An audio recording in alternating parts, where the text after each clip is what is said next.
கல்வாணியாள் என் பாவங்கள் சுமந்து தீர்த்தீரையா.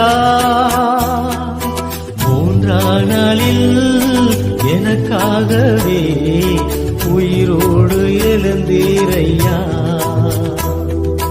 மூன்றாம் நாளில் எனக்காகவே உயிரோடு எழுந்தீரையா.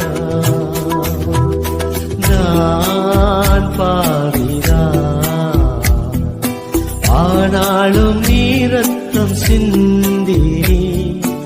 இன்று உம் பிள்ளைதான் இசையா, இன்று உம் பிள்ளைதான். நான் பாவி அல்ல, எனக்காக திரு ரத்தம் சிந்தினி. இன்று உம் பிள்ளை நான் இசையா.